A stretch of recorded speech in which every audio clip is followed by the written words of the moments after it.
আজকের লেকচারে আমরা কথা বলবো নিশ নিয়ে।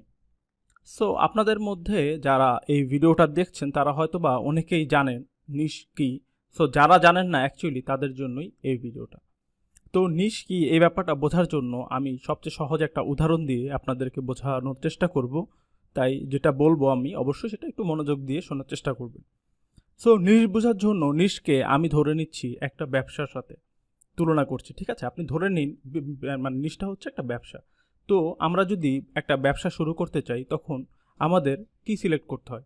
সর্বপ্রথমেই সিলেক্ট করতে হয় যে অ্যাকচুয়ালি আমরা ব্যবসাটা কি নিয়ে করব।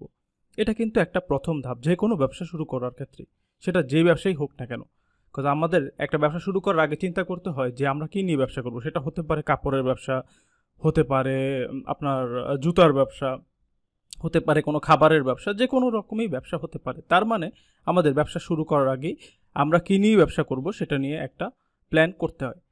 তো আমরা যখন ডিজিটাল ফরম্যাটে কাজ করব, ধরুন আপনি ডিজিটালি যে কোনো মিডিয়াতেই কাজ করতে চান না কেন, যে কোনো সোশ্যাল মিডিয়া, সেটা হোক ফেসবুক, ইউটিউব অথবা ধরুন ইনস্টাগ্রাম, সেখানে আপনাকে কিন্তু যে কোনো একটা টপিক সিলেক্ট করতে হবে আপনাকে কাজ করার আগেই, যে আপনি অ্যাকচুয়ালি ওই যেই মিডিয়াটা আপনি সিলেক্ট করেছেন সেখানে আপনি কোন জিনিসটা নিয়ে আপনি কন্টেন্ট তৈরি করবেন।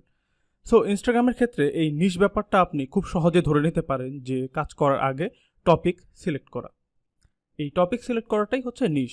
সো আমরা যে কাজটা করব সেটা হচ্ছে আমরা যখন থিম পেজ তৈরি করব ইনস্টাগ্রামে, সেখানে তৈরি করার আগেই আমাদেরকে একটা জিনিস যে কোনো একটা সিলেক্ট করে নিতে হবে যে আমরা কোন টপিকের উপরে কাজ করব।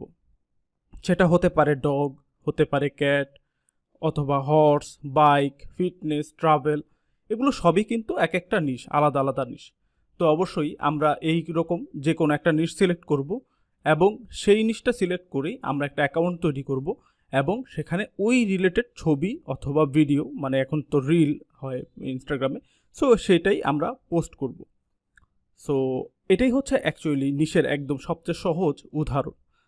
তো নিশ নিয়ে আই হোপ আপনারা বুঝতে পেরেছেন। আর কিভাবে নিশ অ্যাকচুয়ালি খুঁজতে হবে সেটা তো আমরা অবশ্যই দেখব পরবর্তীতে, কিন্তু আই হোপ আপনারা নিশ কি সেটা বুঝে ফেলেছেন। তো আমরা নিশ কিভাবে খুঁজতে হবে সেটাও দেখব, এবং আপনি যখন নতুন অবস্থাতে কাজ শুরু করবেন তখন কোন নিশগুলো নিলে আপনার জন্য সহজ হবে সেটাও আমরা আপনাকে দেখিয়ে দিব।